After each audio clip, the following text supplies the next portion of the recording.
দেশ জুড়ে বইছে নির্বাচনের জোর হাওয়া। 12ই ফেব্রুয়ারি হবে ত্রয়োদশ জাতীয় সংসদ নির্বাচনের ভোট গ্রহণ। এ নিয়ে কি ভাবছেন সাধারণ মানুষ থেকে শুরু করে আগামী জনপ্রতিনিধিরা, সে কথা জানাতে ডিবিসি নিউজের ইলেকশন এক্সপ্রেস ছুটে যাচ্ছে সব সংসদীয় আসনে। এখন রয়েছে সংসদীয় আসন 190, ঢাকা 17-এ। সিএসআরএম ডিবিসি ইলেকশন এক্সপ্রেসে আমরা আছি ঢাকা 17 আসনে। এটি সংসদীয় আসন 190। আমার সাথে যুক্ত আছেন জামায়াত ইসলামী মনোনীত প্রার্থী ডাক্তার এস.এম. খালিদুজ্জামান।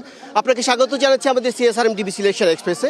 তো আমি যতটুকু জানি আপনি এতদিন ডাক্তারি পেশায় মানুষের মন জয় করেছেন চিকিৎসা সেবা দিয়ে।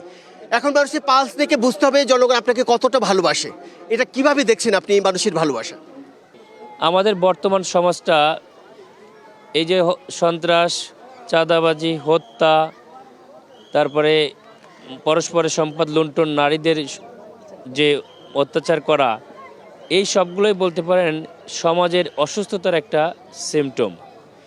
এই সমাজটাই এখন পুরোপুরি কলুষিত, দূষিত, অসুস্থ। আমি মনে করি আমার মতো একজন চিকিৎসক এই সমাজের চিকিৎসার দায়িত্ব যদি নেয়, তাহলে ইনশাল্লাহ আমি যেমন রোগীকে সুস্থ করতে পেরেছি, একটা টেকনোলজি দেশে দাঁড় করাতে পেরেছি, এই সমাজটাকেও পরিবর্তনের একটা মডেল হিসেবে মানুষের কাছে তুলে ধরতে পারবে ইনশাআল্লাহ। চিকিৎসার যে পথ ছিল, এই রাজনীতির পথটা অনেকটা বন্ধুর। আপনি দীর্ঘদিন ধরে এই রাজনীতি মাঠে আছেন, তো এই বন্ধুর পথ আপনি কিভাবে অতিক্রম করছেন? রাজনীতির পথ বন্ধুর যেমন আছে, আমরা এটাকে সুস্থ ধারায় নিয়ে আসতে চাই। কোনো সম্পদ লুণ্ঠন করি নাই, কোনো ব্যাংক থেকে লোন নেই নাই। যারা এখন নির্বাচন করতে আসছে আপনি দেখবেন যে প্রায় 5-6 হাজার কোটি টাকা লোন, ঋণ খেলাপি। যারা এরকম লোন নিয়ে আসে তারা কি তার নিজের সম্পদ আগে লোন শোধ করবে নাকি জনগণের জন্য কাজ করবে? এই সুশাসন প্রতিষ্ঠার জন্য জনগণের কাছে অঙ্গীকার করছেন, একটা নতুন বাংলাদেশ মানে পরিবর্তিত বাংলাদেশের স্বপ্ন দেখাচ্ছেন। তো সেটা কিভাবে একটু সংক্ষেপে জানতে চাই।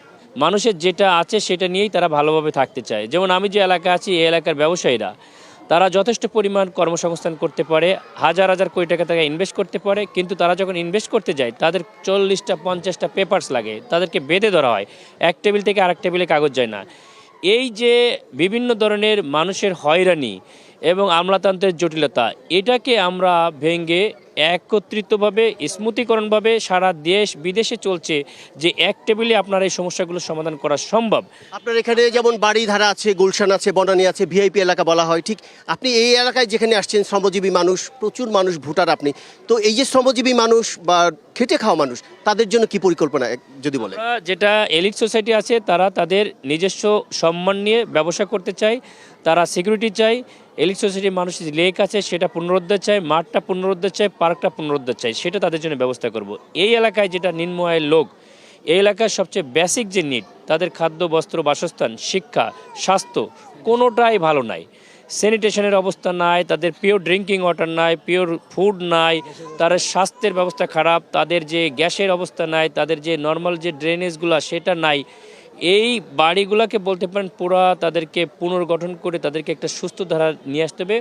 তাদের জন্য আলাদা আমরা একটা হসপিটালও করতে পারি। এখানে দেখবেন যে অনেক হাসপাতাল, কিন্তু কার্যত তাদের চিকিৎসার জন্য সরকারি কোনো হাসপাতাল নাই।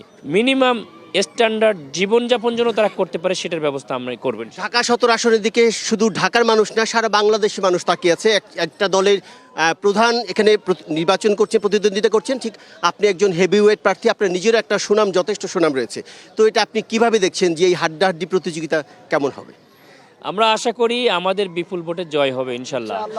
আমার যদি আপনি কোশ্চেন করেন যে আপনাকে কেন ভোট দেবে, আমি অন্যভাবে কোশ্চেন করি যে ক্রাইটেরিয়া থাকলে বর্তমান জেনারেশন ভোট দেয়, সেই ক্রাইটেরিয়ার কোনটা নাই আমার মধ্যে। ইনশাল্লাহ আমরা বিপুল ভোটে জয়ী হবো বলে আমরা আশা করি। অনেক ধন্যবাদ আমাদের সাথে সংযুক্ত হওয়ার জন্য। শুনছিলেন সিএসআরএম ডিবিসি ইলেকশন এক্সপ্রেস। আমরা পরবর্তীতে রাত 9টায় অন্য কোনো রাজনৈতিক দলের নেতার সাথে কথা বলার চেষ্টা করব। ততক্ষণ সিএসআরএম ডিবিসি ইলেকশন এক্সপ্রেস আমাদের সাথে।